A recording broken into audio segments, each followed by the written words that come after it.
Mesdames, Messieurs, bonjour. Ravi de vous retrouver pour cette nouvelle édition du JT Culture et Marché.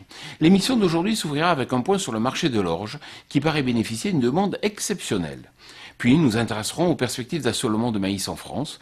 Nous chercherons ensuite à bien comprendre le potentiel de production de blé aux États-Unis et nous terminerons avec la possible révision à la baisse de l'objectif d'incorporation de biodiesel en Europe. Le marché de l'orge fourragère est animé ces dernières semaines par le très fort appétit à l'achat des importateurs internationaux et notamment de la Chine. Plus de 71% des volumes d'orge françaises exportés hors d'Europe prennent ainsi la direction de ce pays. Il faut dire que la Chine est particulièrement intéressée par la compétitivité en prix, mais également par la qualité technique de l'orge française. Les importateurs chinois sont même d'ores et déjà actifs à l'achat pour la prochaine campagne.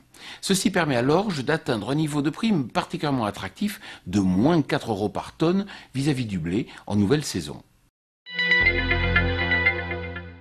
Les perspectives d'assolement en maïs pourraient être assez réduites. En effet, les niveaux de prix ont été jugés trop peu incitatifs par les producteurs ces 2 dernières années.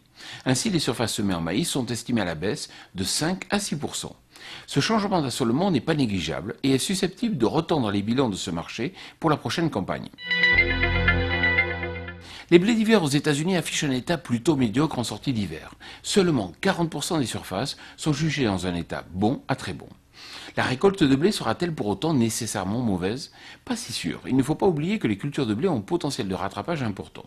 Les États les plus au nord du pays ont notamment les récoltes les plus tardives. Ce serait donc une erreur de condamner tout de suite le potentiel de production de blé aux États-Unis et d'anticiper trop tôt des tensions sur le marché du blé.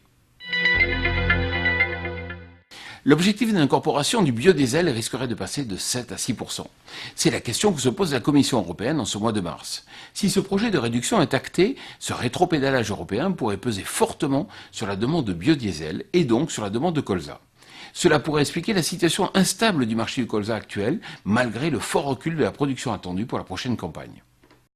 Alors si vous aussi vous recevez un email vous informant de la mise en ligne de cette émission, bien sûr n'hésitez pas à le transférer à vos amis. Voilà, le JT Culture et Marché, c'est terminé, je vous souhaite bien sûr une excellente semaine.